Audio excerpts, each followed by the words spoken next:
Assalamualaikum dan selamat sejahtera. Saya Muhammad Nabi Amsyar bin Hussein, bernombor matrik C23A 1345. Saya akan membentangkan kajian yang bertajuk mitos sebagai sistem tanda, iaitu analisis mitos Yunani dan Rom berdasarkan teori Ronald Barthes. Secara umumnya, mitos sering dianggap sebagai cerita lama atau dongeng masyarakat dahulu. Namun begitu, menurut Ronald Barthes, mitos bukan sekadar hiburan tetapi merupakan satu sistem komunikasi budaya yang membawa makna dan ideologi tertentu. Dalam teorinya, setiap tanda mempunyai dua bahagian utama, iaitu penanda dan petanda. Penanda ialah simbol yang dapat dilihat, manakala petanda ialah maksud atau idea di sebalik simbol tersebut. Gabungan kedua-duanya akan menghasilkan makna dan seterusnya membentuk ideologi dalam masyarakat. Kajian ini dijalankan untuk mengenal pasti tanda, memahami makna dan menjelaskan ideologi yang terdapat dalam mitos Yunani dan Rom.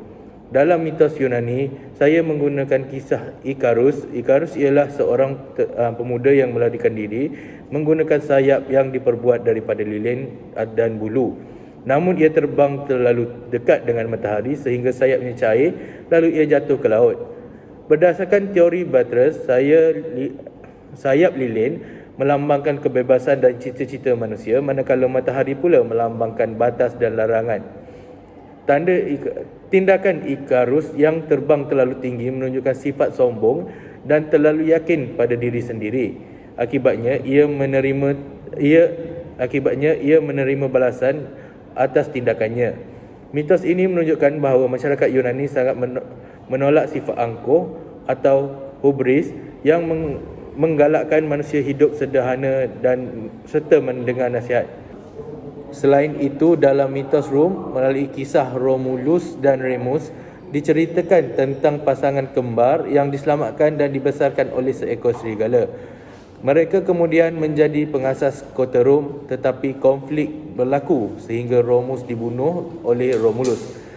Dalam analisis tanda Barthes, serigala melambangkan kekuatan dan perlindungan, manakala pasangan kembar itu menunjukkan hubungan persaudaraan yang akhirnya berubah menjadi persaingan. Penubuhan kota Rom melambangkan ketamadunan dan kekuasaan, manakala pembunuhan Romus menunjukkan perebutan kuasa politik.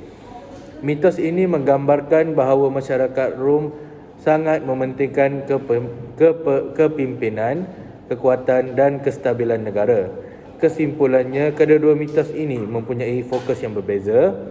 Mitos Yunani lebih menekankan nilai moral dan hubungan manusia dengan dewa, manakala mitos Rom lebih tertumpu kepada kuasa politik dan pembinaan negara.